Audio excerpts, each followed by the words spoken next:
Matthew chapter 11 verses 7. వారు వెళ్ళబోచుండగా యేసు యోహానును గూర్చి జన సమూహములతో ఈలాగు చెప్పసాగెను. మీరేమి చూచుటకు అరణ్యములోనికి వెళ్ళితిరి? గాలికి కదులుచున్న రెల్లునా? మరి ఏమి చూడ వెళ్ళితిరి? సన్నపు బట్టలు ధరించుకొన్న మనుష్యుడా? ఇదిగో సన్నపు బట్టలు ధరించుకొని వారు రాజగృహములలో నుందురు గదా. మరి ఏమి చూడ వెళ్ళితిరి? ప్రవక్తనా? అవును గాని ప్రవక్త కంటే గొప్పవానినని మీతో చెప్పుచున్నాను. ఇదిగో నేను నా దూతను నీకు ముందుగా పంపుచున్నాను. అతడు నీ ముందర నీ మార్గములను సిద్ధపరచును. 11వ వచనాన్ని చదువుదాం. స్త్రీలు కనిన వారిలో బాప్తిస్మమిచ్చు యోహాను కంటే గొప్పవాడు పుట్టలేదని నిశ్చయముగా మీతో చెప్పుచున్నాను. అయినను పరలోక రాజ్యములో అల్పుడైన వాడు అతని కంటే గొప్పవాడు. దేవుని బిడ్డలారా, ఈరోజు దేవుని యొక్క వాక్యంలో నుంచి మనం ధ్యానించే అంశం ఏంటంటే, పరలోక రాజ్యములో అల్పునివా ఘనునివా?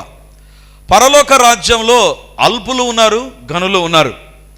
అల్పులు ఉన్నారు, ఘనులు ఉన్నారు. అంటే పరలోక రాజ్యానికి వెళ్ళినటువంటి బ్యాచ్లో ఎవరైతే పరలోక రాజ్యానికి వెళ్తారో ఆ పరలోక రాజ్యానికి వెళ్ళినటువంటి గుంపులో తక్కువ స్థితిలో ఉండే వాళ్ళు ఉంటారంట. పరలోక రాజ్యంలో కొంచెం మిడిల్ క్లాస్ ఫ్యామిలీ ఉంటుంది, అప్పర్ క్లాస్ ఫ్యామిలీ ఉంటుంది, రిచ్ ఫ్యామిలీ ఉంటుంది, టాప్ రిచ్ ఫ్యామిలీ ఉంటుంది, ఇంకా డిఫరెంట్ కేటగిరీస్ ఉన్నాయి పరలోక రాజ్యంలో. ఇప్పుడు పరలోక రాజ్యంలో గొప్ప వ్యక్తిగా ఉండాలి అంటే ఎవరు గొప్ప వ్యక్తి అవుతారు పరలోక రాజ్యంలో? చాలా సందర్భాల్లో లోకంలో ఉన్నటువంటిది ఏంటంటే నాకు డబ్బు ఉందా, లోకంలో నేను గొప్పగా ఉంటా. నాకు హోదా ఉందా, లోకంలో గొప్పవారిగా ఉంటా. డబ్బును బట్టైనా, హోదాను బట్టైనా, వారికి ఉన్న పేరును బట్టైనా, వాళ్ళ బ్యాక్గ్రౌండ్ను బట్టైనా గొప్పవారుగా ఉంటారు. మరి పరలోక రాజ్యంలో గొప్పవారు ఎవరు? పరలోక రాజ్యంలో గొప్పవారు ఉన్నారు. అంటే పరలోక రాజ్యంలో స్థాయి ఉన్నాయి, అంటే స్టేటస్ ఉంది పరలోక రాజ్యంలో. నీ స్టేటస్ ఏ స్టేటస్ ఈరోజు దేవుని యొక్క వాక్యంలోంచి మనం నేర్చుకోబోతుంటున్నాం. దేవుని బిడ్డలారా, భూలోకంలో పేదవాళ్ళు ఉంటారు కదా, బిలో పావర్టీ లైన్ అంటారు, బీపీఎల్ పీపుల్ అంటారు. బిలో పావర్టీ లైన్లో ఉండేటువంటి ప్రజలు, పేదరికపు దిగువన, ఆ రేఖకు దిగువన ఉండేటువంటి వారు, లేదా ధనికులు, అత్యధికమైన ధనికులు, ఇలాగా మనం కేటగరైజ్ చేస్తూ పోతాం. పరలోక రాజ్యంలో కూడా కేటగిరీస్ ఉన్నాయి. అందుకే ఇక్కడ వ్రాయబడినటువంటి మాట మీరు చూస్తే, స్త్రీలు కనిన వారిలో బాప్తిసమిచ్చు యోహాను కంటే గొప్పవాడు పుట్టలేదని నిశ్చయముగా మీతో చెప్పుచున్నాను. అయినను పరలోక రాజ్యములో అల్పుడైన వాడు అతని కంటే గొప్పవాడు. పరలోక రాజ్యంలో అల్పుడుగా ఉండేవాడు భూలోకంలో ఉండేవారి కంటే గొప్పవాడుగా ఉంటాడు. అంటే పరలోక రాజ్యంలో అల్పులు, పరలోక రాజ్యంలో గొప్పవారు, పరలోక రాజ్యంలో అత్యధికమైన గొప్పవారు ఉన్నారు. ఇది మనం మర్చిపోకూడదు. ఎప్పుడైతే ఇది గుర్తిస్తామో భూలోకంలో మన జీవితాన్ని మనం సరి చేసుకోవాలండి. దేవుని బిడ్డలారా, అల్పుడైన వాడు అని చెప్పడంలో ఉద్దేశం ఏంటంటే, రక్షణ పొందాడు కానీ పరలోకంలో అల్పుడుగా ఉంటాడంట. రక్షించబడ్డాడు, పరలోకానికి వెళ్తారు. పరలోకానికి వెళితే పరలోకంలో కేటగిరీస్ ఉన్నాయి, మర్చిపోవద్దు. ఈ దినాల్లో దేన్ని బట్టి మనము లెక్కాచారం వేస్తామండి?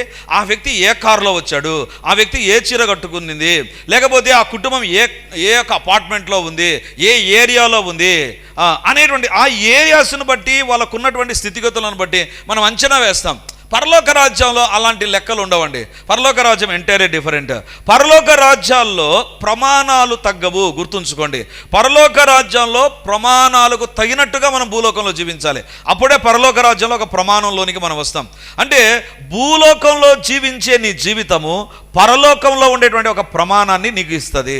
భూలోకంలో నువ్వు ఏ రకంగా ఉంటున్నావో పరలోకంలో నీ స్థాయిని నిర్మిస్తుంది, నీ స్థాయిని నిర్దేశిస్తుంది. దేవుని బిడ్డలారా, ఈరోజు దేవుని యొక్క వాక్యంలో నుంచి దేవుడు మనతో మాట్లాడేటువంటిది, పరలోకంలో నువ్వు ఘనునిగా ఉంటావా, అల్పునిగా ఉంటావా? అందరూ పరలోకానికి వెళ్తారండి. దేవుని నమ్మిన ప్రతి ఒక్కరు పరలోక రాజ్యానికి వెళ్తారు.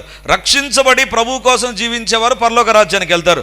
బాప్తిజం తీసుకున్న వారు పరలోక రాజ్యానికి వెళ్తారు. కానీ పరలోక రాజ్యానికి వెళ్ళిన తర్వాత పరలోక రాజ్యంలో నువ్వు ఏ స్థాయిలో ఉంటావు, అదే ఈరోజు మనం దేవుని యొక్క వాక్యంలో నుంచి చూడబోతుంటున్నాం. దేవుని బిడ్డలారా, అల్పుడు అంటే గౌరవము తగ్గినటువంటి వ్యక్తి, అంతే కదా. గల్పుడు అంటే గౌరవం తగ్గినటువంటి వ్యక్తి. పరలోకంలో అల్పులు ఉంటారు, పరలోకంలో గొప్పవారు ఉంటారు, పరలోకంలో స్థాయి ఉండేటువంటి వాళ్ళు ఉంటారు. పరలోకంలో సింహాసనాలు ఉంటాయి, పరలోకంలో కిరీటాలు ఉంటాయి, పరలోక రాజ్యములో చాలా చాలా స్టేటస్ అనేటువంటిది ఉంటుంది. మరి ఎవరు పరలోక రాజ్యంలో గొప్పవారు? పరలోక రాజ్యంలో ఎవరు గొప్పవారు? చాలా సందర్భాల్లో మనం అనుకుంటాం, భూలోకంలో నేను పేదరికంలో ఉన్నాను కాబట్టి పరలోకంలో నాకు ఎక్కడ ఉంటుంది? భూలోకంలో లాజరు ఆ ధనవంతుని వాకిట కురుపులతో పండుకొని ఉన్నాడు, కానీ పరలోక రాజ్యంలో ఎక్కడికి వెళ్ళాడు? అబ్రహాము రొమ్మునకు వెళ్ళిపోయాడు. భూలోకంలో నీకున్నటువంటి స్థితిగతులు కాదు. భూలోకం అంటే దాని అర్థము పేదవాళ్ళంతా పరలోకం రిచ్ ప్లేస్లో ఉంటారా? కాదు కాదు, అది కాదు. లేదా భూలోకంలో ధనవంతులుగా ఉండేవారు పరలోకంలో పాపర్లుగా ఉంటారా? అది కూడా కాదు.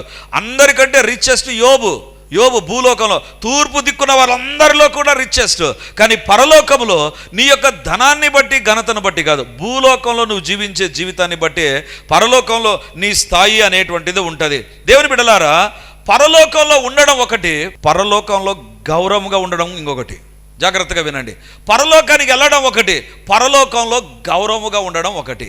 2 days బ్యాక్ ఎందుకో ఇంట్లో ఎప్పుడు టీ తాగాలి అని చెప్పి బయటికి వెళ్ళి టీ తాగమని నేనే బయలుదేరి టీ తాగడానికి ఒక టీ షాప్ దగ్గరికి వెళ్ళి అక్కడ టీ షాప్ దగ్గరికి వెళ్ళిన తర్వాత ఎదురుగా ఉన్న వ్యక్తి నన్ను చూసి తల దించుకొని త్వరగా వెళ్ళిపోయాడు. ఆ వ్యక్తి ఎవరో నాకు తెలుసు, ఆ వ్యక్తి నా క్లాస్మేట్.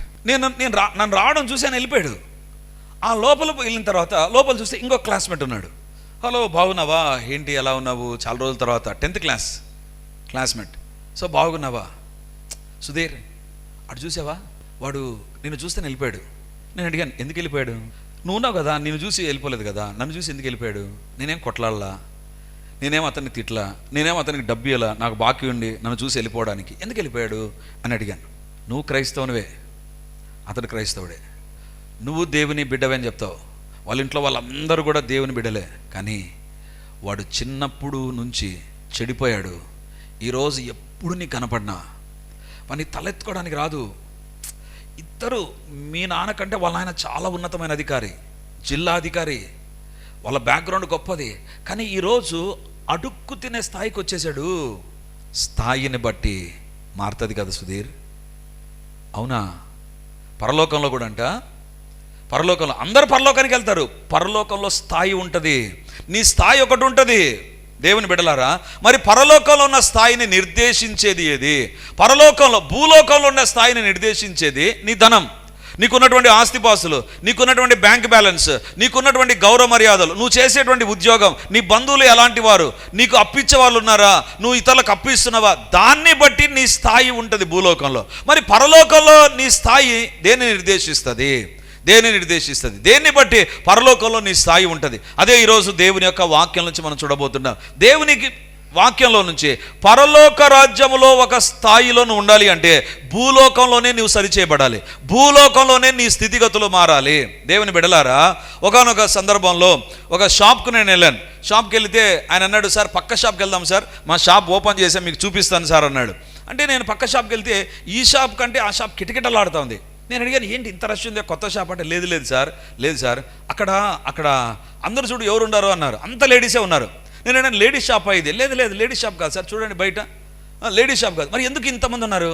సార్ కొత్త ఐటమ్ తెచ్చాను సార్ నేను. ఏంటి ఐటమ్ అని అడిగాను.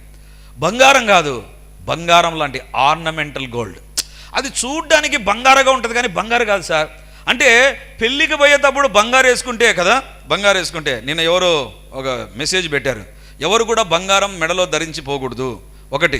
రెండోది, మెడలో ధరించిపోయేటువంటి వాళ్ళు చున్నీ కప్పుకొని వెళ్ళాలి.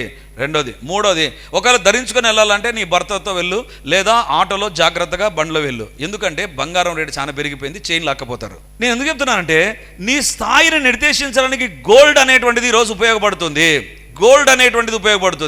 అంటే నీ దగ్గర గోల్డ్ లేకపోతే పెళ్లిలో ఏంది నీకు గోల్డే లేదా, పెళ్లికి గోల్డ్ లేకుండా వచ్చేసావా అని దాన్ని బట్టి ఆర్నమెంటల్ గోల్డ్, అది బంగారం కాదు, బంగారం లాగా కనపడుతుంది. దేవుని బిడ్డలారా, భూలోకంలో డూప్లికేట్ సరుకులతో రిచ్గా కనపడవచ్చు, పరలోకంలో అలాంటివి లేవు, అలాంటి షార్ట్ కట్స్ లేవు.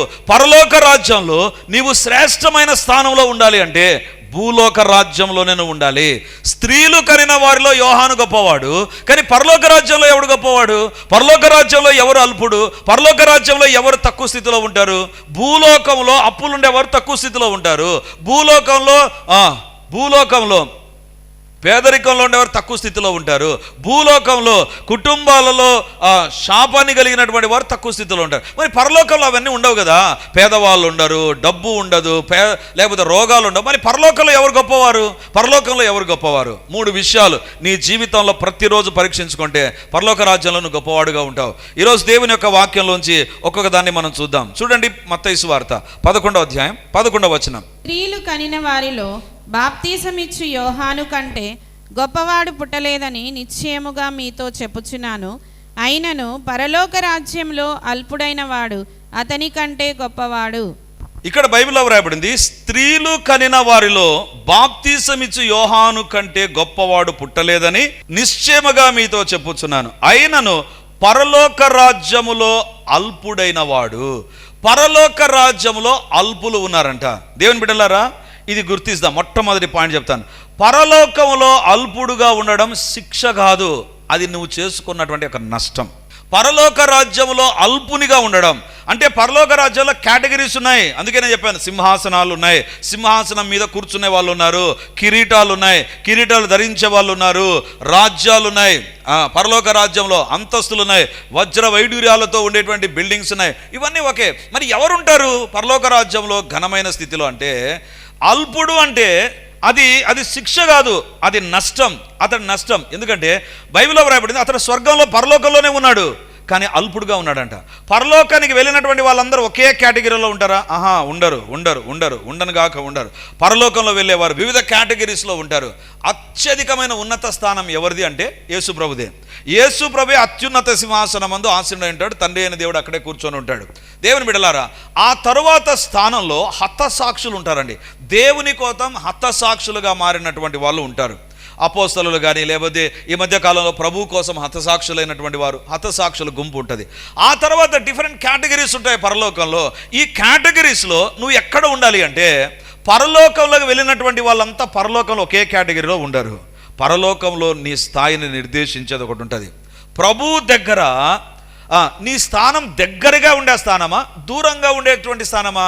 లేకపోతే ప్రభు దగ్గర నీవు కిరీటాన్ని ధరించుకునే స్థానమా, కిరీటం లేకుండా ఉండే స్థానమా? ప్రభు దగ్గర నీ యొక్క జీవితంలో నువ్వు ఏ రకంగా కనపడుతుంటున్నావు? మంచిగా ఆశీర్వదించబడిన వ్యక్తిగా పరలోకంలో కనపడతావా, లేదా ఏ రకంగా కనపడతావు? పరలోకంలో నీవు ఉండేటువంటి స్థాయి శిక్ష కాదు, భూలోకంలో నువ్వు జీవించిన జీవితమే. ఏముంది బ్రదర్, కడపలో ఉన్నాను, చర్చికి వస్తాను, వెళ్ళిపోతాను, మళ్ళీ ఆదివారం చర్చికి వస్తాను, నేను ఎప్పుడో ఒకసారి బై మిస్టేక్ సీరియల్ చూస్తాను, ఆ తర్వాత దేవుని దగ్గర పాపక్షమాపణ ప్రార్థన చేస్తాను, ఆ తర్వాత మళ్ళీ ఏదో ఎప్పుడో ఒకసారి మళ్ళీ ఒక తప్పు చేస్తాను, దేవా నన్ను క్షమించను, ఒకరోజు ఉపవాసం ఉంటాను. ఈ రకంగా గడుపుతారు. చూసారా, వాళ్ళు మామూలు వ్యక్తులుగా ఉంటారండి. మామూలు వ్యక్తులు. ఎందుకంటే వాళ్ళు పడిపోయి లేస్తారు. అంటే వాళ్ళ జీవితంలో ఎట్లా ఉంటుందో తెలుసా? ఒకే క్లాస్లో చాలా సంవత్సరాలు చదివినట్టుగా ఉంటుంది. వాళ్ళు మామూలు స్థితిలో ఉంటారు. కానీ పరలోకంలో ఉండేటువంటి పరిస్థితి ఏంటి తెలుసా? చూడండి, బైబిల్లో గమనిస్తే యోహాను రాసిన 2వ పత్రిక 1వ అధ్యాయం 8వ వచనం. అట్టివాడే వంచకుడును క్రీస్తు విరోధినై ఉన్నాడు. మేము మీ మధ్యను నెరవేర్చిన కార్యములను చెడగొట్టుకొనుటకు మీరు పూర్ణ ఫలము పొందునట్లుగా జాగ్రత్తగా చూచుకొనుడి. ఏం ఫలం ఉందంట? ఫలము కాదు, పూర్ణ ఫలం. పూర్ణ ఫలము పొందునట్టుగా జాగ్రత్తగా చూచుకొనుడి. దేవుని యొక్క వాక్యంలో వ్రాయబడినటువంటి మాట ఏంటంటే, పరలోకంలో ఫలం అనేటువంటిది పూర్ణ ఫలం ఒకటి ఉంటుంది. ఆ పూర్ణ ఫలమును నువ్వు పొందేటువంటి వ్యక్తిగా ఉండాలి. అంటే నీ జీవితంలో దేవుడు కోరేటువంటి ఫలం ఏంటి తెలుసా? ఏదో చిన్న ఫలము అంటే మామిడికాయ చిన్నగా ఉన్నప్పుడు కూడా తింటారు, ఇంకా కొంచెం పెద్దగా ఉన్నప్పుడు తింటారు. ఫుల్ ఫ్లెడ్జ్డ్గా వచ్చినప్పుడు దాని వాల్యూ వేరు, దాని టేస్ట్ వేరు, దాని అపియరెన్స్ వేరు, దానికి ఉన్నటువంటి విలువ వేరు, దాని ప్యాకింగ్ వేరు, అన్నీ మారిపోతాయి. కొన్ని పండ్లేమో ఇక్కడే అమ్ముతారు, కొన్ని పండ్లేమో ఫారిన్కి ఎక్స్పోర్ట్ చేస్తారు. ఎందుకు? అన్ని మామిడి పండ్లే కదా. అన్ని మామిడి పండ్లు అయినప్పుడు కొన్ని ఇక్కడ అమ్ముతారు, కొన్ని ఫారిన్కి అమ్ముతారండి. Quality difference. దేవుడు అంటున్నాడు, పరలోకంలో కూడా నీ స్థాయిని నిర్దేశించేది భూలోకంలో నువ్వు ఎలా జీవిస్తున్నావో. పూర్ణ ఫలము పొందునట్టుగా జాగ్రత్త. దేవుని బిడ్డలారా, ఉదయకాలం కూడా దేవుడు మాట్లాడాడు. క్రైస్తవ జీవితంలో ఎవరైతే జాగ్రత్త కలిగి జీవిస్తారో వాళ్ళ జీవితంలో వాళ్ళ స్థాయి పరలోకంలో మారిపోతూ ఉంటుంది. నేను లాస్ట్ ఇయర్ మా సొంత ఊర్లో వీబీఎస్ జరిగింది. వీబీఎస్ జరిగిన తర్వాత ఒక ర్యాలీ, పిల్లలంతా ర్యాలీ చేస్తూ ఉంటే నేను ఆ వీధుల్లో వాళ్ళతో పాటు తిరుగుతూ ఉంటే ఒక ఇంటి దగ్గరకు వస్తే నిలబడి ఫోటో తీశాను. ఫోటో తీస్తుంటే అందరూ నన్ను చూశాడు, ఏం బ్రదర్ ఫోటో తీస్తున్నారని. అంటే మా నాన్న అలాంటి ఇంట్లో జన్మించాడు. ఇప్పుడు ఆ ఇల్లు కనపడడంలా. సో ఇప్పుడు ఇల్లు కనబడింది, నాకు పడిపోయిన స్థితిలో ఉంది. ఎందుకు తీశాను తెలుసా? అలాంటి ఆ పెంకులు ఏ రకం ఉంటాయంటే సొగం ఇట్లా ఉంటాయి పెంకులు, మామూలు పెంకులు పెద్దగా ఉంటాయి. ఫస్ట్ వచ్చిన పెంకులు ఇట్లా రౌండ్ ఒకదానిపైన ఒకటి పెట్టింటారు. అలాంటి పెంకులు ఉండేటువంటి ఇంటిలో మా నాన్న ఉన్నాడు. ఇప్పుడు మేము 2 అంతస్తుల బిల్డింగ్లో ఉన్నాం. అది కూడా ఒక ఇల్లే, అక్కడ కూడా ఉన్నారు. కానీ ఇక్కడ ఉండేటువంటి ఇల్లు వేరు. లేదా ఇంకొక ఇల్లు ఉంటుంది, డూప్లెక్స్ హౌస్. ఇంకోటి ఉంటుంది 20-30 అంతస్తులు, బురుజ్ ఖలీఫా దుబాయ్లో ఉంటుంది. చాలా ఎత్తుగా ఉంటుంది, కొన్ని కోట్ల రూపాయలు అవుతుంది. రెంటే కొన్ని లక్షలు అవుతుంది. అక్కడ ఉన్నటువంటి లాడ్జ్లో వెళ్ళాలి అంటే రోజు కొన్ని లక్షలు చెల్లిస్తే కానీ లాడ్జ్లో ఉండలేం. బురుజ్ ఖలీఫా ఎందుకు? ఆ స్థాయి వేరు. దేవుని బిడ్డలారా, మా సొంత ఊర్లో చిన్న పెంకుటిల్లును ఇల్లు అంటాం, లేదా ఒక డబుల్ స్టోరేజ్ బిల్డింగ్ ఉంటే దాని ఇల్లు అంటాం. బురుజ్ ఖలీఫాలో ఉండేది కూడా ఇల్లే, కానీ 3 వేరు. ఇక్కడ దేవుడు అంటున్నాడు, జాగ్రత్త, నీ జీవితములో పూర్ణ ఫలము పొందునట్లుగా జాగ్రత్తగా చూసుకొనుడి. నా జీవితం ఏ రకంగా ఉంది, నేను ఏ రకంగా ఉన్నా, నా పిల్లలు ఏ రకంగా ఉన్నారు, ఎలా చదువుతున్నారు, ఎలా క్యారెక్టర్ ఉంది, ప్రార్థన చేస్తున్నారు లేదా, నేను ఏ రకంగా ఉన్నా, నేను బాప్తిజం పొందినప్పుడు ఒక రకంగా ఉన్నా, ఇప్పుడు ఏ రకంగా ఉన్నా, నా జీవితంలో జాగ్రత్త.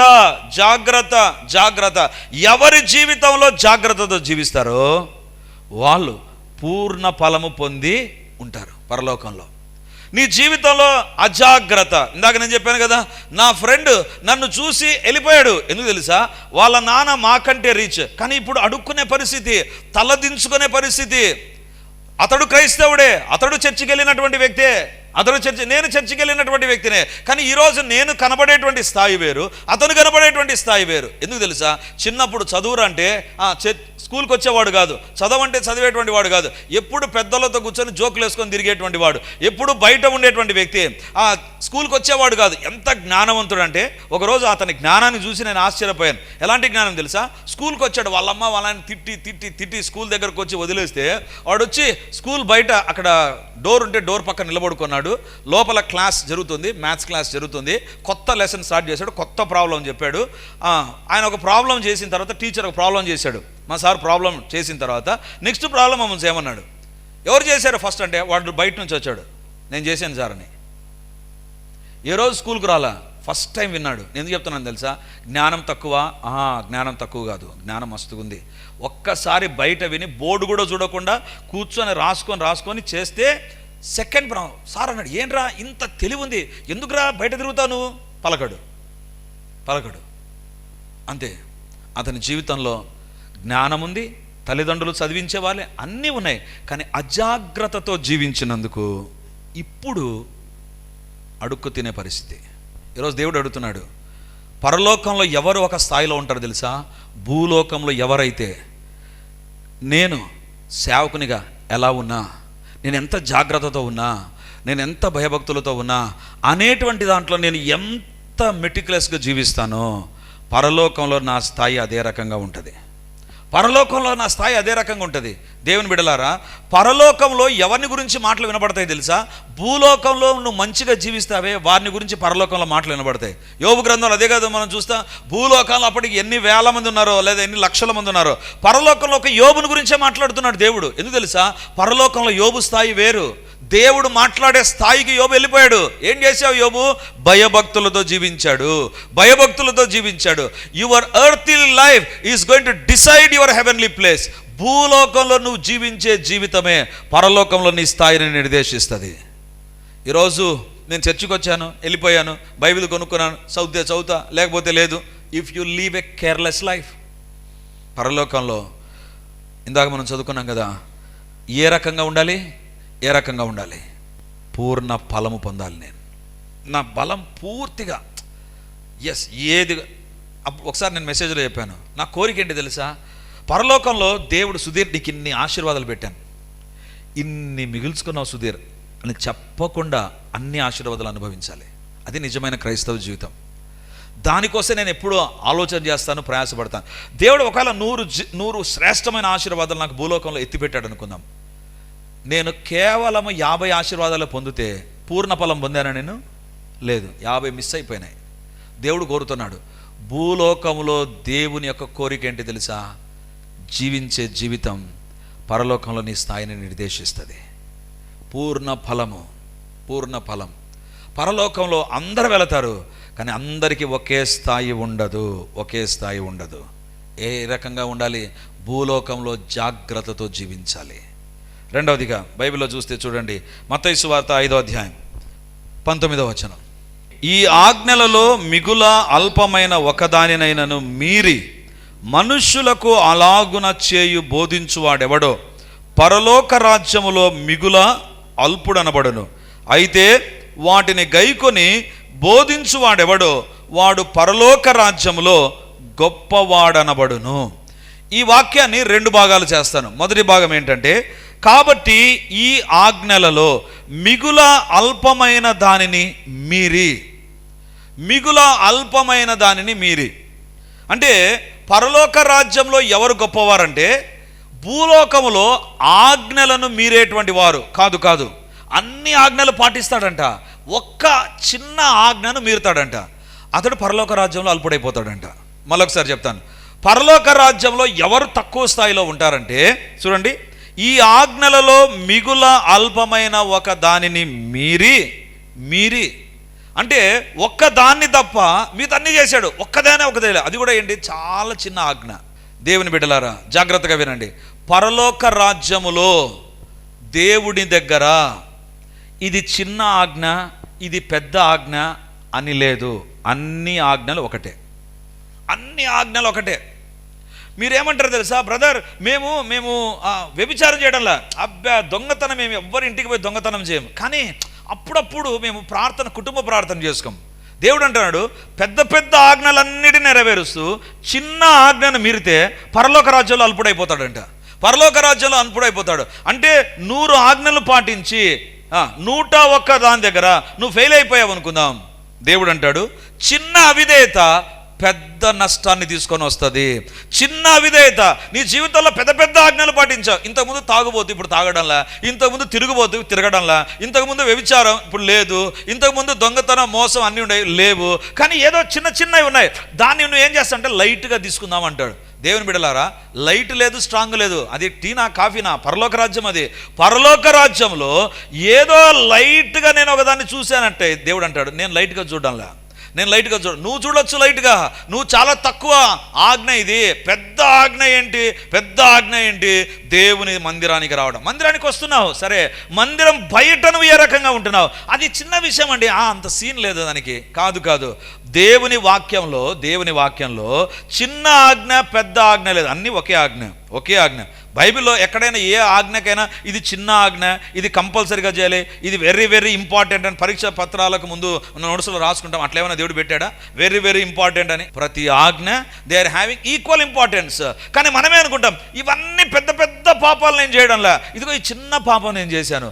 ఆ చిన్న పాపమే నీ జీవితంలో పరలోకంలో నీ స్థాయిని పడగొడుతుంది. దేవుని బిడ్డలారా, ఎప్పటికి గుర్తుంచుకుందాం, ఒక డౌన్ఫాల్ అనేటువంటిది ఒక్క రోజులో జరగదు. ఒక వ్యక్తి ఆత్మీయ జీవితంలో పడిపోవడం, పరలోకంలో తక్కువ స్థాయిలోనికి రావడం అనేటువంటిది ఒక్క రోజులో జరగదు. It will take place so many days. చాలా రోజులు జరిగి ఆ తర్వాత పడిపోవడం అనేటువంటిది ఉంటుంది. అది ఎట్లా ప్రారంభమవుతుంది తెలుసా? చిన్నగా ప్రారంభమవుతుంది. ఈ చిన్న వాక్యమే కదా, ఏముంది ఈ చిన్న దాంట్లో నేను తప్పిపోతే ఏమవుతుంది? మనమే అనుకుంటాం ఇది చిన్న ఆజ్ఞ. దేవుని దగ్గర చిన్న పెద్ద లేదు, అన్ని ఆజ్ఞలు ఒకటే. ఈరోజు ఏ ఆజ్ఞను మీరుతున్నావో, ఒక తల్లిగా, ఒక తండ్రిగా, ఒక భార్యగా, ఒక భర్తగా, ఒక కుమారునిగా, ఒక సేవ చేసే వ్యక్తిగా, ఒక సేవకునిగా నేను ఏ ఆజ్ఞ మీరుతున్నా, that is going to impact my heavenly places. పరలోకంలో మనం ఆశీర్వదించబడతాం. పరలోకంలో మనకు ఉన్నతమైన స్థానాన్ని ప్రభు ఇస్తాడు. ఈరోజు ప్రభు మనతో మాట్లాడుతుండగా ప్రభు సన్నిధానంలో మనం ప్రార్థన చేద్దాం. దేవా, నా జీవితంలో పరలోకమే నా జీవితంలో గురిగా కలిగి నేను జీవించాలి, నాకు సహాయం చేయండి ప్రభువా. పరలోకంలో దేవుడు విలువ అందరికి ఇవ్వడు. పరలోకంలో స్థానాలు ఉంటాయి, స్థాయి ఉంటుంది, కిరీటాలు ఉంటాయి. పరలోకంలో నిన్ను నిర్దేశించేది భూలోకంలో నీ జీవితమే. ఈరోజు దేవుడు మనతో మాట్లాడిన మాట, పరలోకంలో ఘనునిగా ఉంటావా, అల్పునిగా. పరలోకంలో ఉంటావు కానీ తక్కువ స్థాయి, తక్కువ స్థితిగతుల్లో జీవించే వ్యక్తిగా ఉండకూడదు అని దేవుడు ఈరోజు మనతో మాట్లాడాడు. దేవుని బిడ్డలముగా ఉన్నతమైన స్థానంలో భూలోకంలో ఉండాలి, పరలోకంలో ఉండాలి. దేవా, నేను ఎక్కడ అల్పునిగా కనబడుతున్నానని దృష్టిలో నైనా మీరే సహాయం చేయండి అని ప్రభు ఎదుట మనం ప్రార్థన చేద్దాం. దేవుని బిడ్డలంగా ఈరోజు దేవుడు మనతో మాట్లాడిన మాట, మిక్కిలి అల్పమైన ఒక దానిని ఏమైనా మీరుతున్నావా? అన్ని పాటిస్తున్న వాక్యాన్ని ఎక్కడో ఒక చోట తప్పిపోతున్నావేమో, అక్కడే పడిపోతున్నావేమో. దేవా, నన్ను క్షమించు. వింటున్నాం కానీ విధేయత చూపకుండా ఉన్నామేమో, చెబుతున్నాం కానీ మన జీవితాల్లోనే మార్పు రావడం లేదేమో. మన జీవితాలు దేవుని పత్రికని మర్చిపోవద్దు. ప్రజలు మనం గమనిస్తూ ఉన్నారు, ప్రభు గమనిస్తూ ఉన్నాడు. ప్రతి చోట నువ్వు దేవుని బిడ్డగానే కనపడాలి. కొన్ని చోట్ల, కొన్ని స్థలాల్లో మాత్రమే కాదు, ప్రతి చోట దేవుని బిడ్డగా కనబడే వ్యక్తి పరలోకంలో జీవిస్తాడు, ఉన్నతమైన స్థితిలో ఉంటాడు. ప్రభువా ప్రభువా అని పిలుచు ప్రతివాడు పరలోక రాజ్యంలో ప్రవేశించాడు. ఒకవేళ దయ్యములను వెళ్ళగొట్టేవారు పరలోక రాజ్యంలో ప్రవేశించారు. దేవుడు అంటున్నాడు, నా తండ్రి చిత్త ప్రకారం చేయవాడే పరలోక రాజ్యంలో. పరిచర్య జరుగుతుందనే భ్రమలో ఉండవద్దు, పరిచర్య చేస్తున్నానే భ్రమలో నీవు ఉండకూడదు. దేవునికి నా జీవితం ఏ రకంగా ఉంది పరీక్షించుకోవాలి, జాగ్రత్తతో జీవించాలి. నమ్మకమైన వ్యక్తులంగా, మంచి దాసులంగా దేవునికి కనబడుతున్నామా? గొప్ప దేవానికి వందనాలు, సైన్యములకు అధిపతి నీకు వందనాలు, అద్వితీయ సత్య దేవానికి స్తోత్రాలు. ప్రభా, నిన్న నేడు నిరంతరం ఏకరీతిగా ఉన్నటువంటి తండ్రి మీకు వందనాలు, వందనాలు, వందనాలు. స్తుతులు స్తోత్రాలు చెల్లించి కీర్తించుకుని ఆడుతుంటున్నావు. ఈరోజు నీ వాక్యం ద్వారా మాతో మాట్లాడినందుకు వందనాలు ప్రభా. దేవా, పరలోక రాజ్యంలో మేము అల్పులుగా ఉండకూడదని మీరు మాట్లాడారు ప్రభా. ఘనులుగా మేము ఉండాలని మీ తలపు నాయన తండ్రి. పరలోక రాజ్యంలో మేము తక్కువ స్థాయిలో ఉండడం కాదు, పరలోకానికి వెళ్ళడం కాదు, పరలోకంలో ఒక ఉన్నతమైన స్థాయిలో ఉండాలని మీరు కోరారు ప్రభా.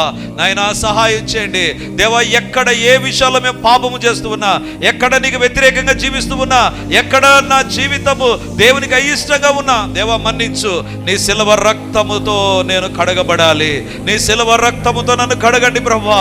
యేసయ్యా, నీ శిలువ రక్తముతో మమ్మల్ని కడగండి ప్రభా. ఎక్కడ పాపము మా పైన మోపబడుతూ ఉన్నా, మేము తప్పు చేశామనే గిల్టీ కాన్షియస్ మాలో కలుగుతున్నా, మీ రక్తమే మమ్మల్ని కడుగునుగాక, మీ రక్తమే మమ్మల్ని కడుగునుగాక, మీ రక్తమే మమ్మల్ని కడుగునుగాక. నాయనా, మీరే దర్శించండి, మీ కార్యాలు జరిగించండి, మీ నామాన్ని మహింపరచమని ప్రార్థన చేస్తూ మమ్మల్ని మేము తగ్గించుకుంటూ ప్రతి ఒక్కరిలో ఈ వాక్యం ఫలించున్నట్లుగా చేయమని యేసయ్య నామమున అడుగుచున్నాను తండ్రి. ఆమేన్, ఆమేన్, ఆమేన్. వాక్యాన్ని వింటున్నటువంటి దేవుని బిడ్డలారా, ప్రార్థన టీవీలో వాక్యాన్ని వింటున్న దేవుని బిడ్డలారా, మీకందరికీ ఒక ప్రత్యేకమైన ప్రకటన ఇప్పుడు నేను తెలియజేస్తున్నాను. ఈ ఆదివారం నుంచి ప్రతి ఆదివారం రిడీమర్లో 3 ఆరాధనలు జరుగుతాయి. మొదటి ఆరాధన 8 గంటలకు, రెండవ ఆరాధన 10:30కు, మూడవ ఆరాధన సాయంత్రం 7 గంటలకు. సో ఈ 3 ఆరాధనలో ఇక ప్రతి ఆదివారం ఒక్కొక్క సర్వీసులో ఒక్కొక్క దేవుని నామాన్ని మనం ధ్యానం చేయబోతున్నాం. వేల కొలది దేవుని నామాలను గురించి మనము చూస్తాం బైబిల్లో. కాబట్టి దేవుని బిడలమైతే మనం ఎల్లప్పుడూ దేవుని నామాన్ని స్మరిస్తూ ఉండాలి, ఎల్లప్పుడూ దేవుని నామాన్ని స్మరిస్తూ ఉండాలి. సో కాబట్టి ఈ యొక్క వాక్యాన్ని ఆధారం చేసుకొని ప్రతి ఆదివారం 3 ఆరాధనలో దేవునికి సంబంధించిన వివిధ నామాలు, దైవ నామ ధ్యానాలు అనేటువంటిది మనం కలిగి ఉండబోతున్నాం.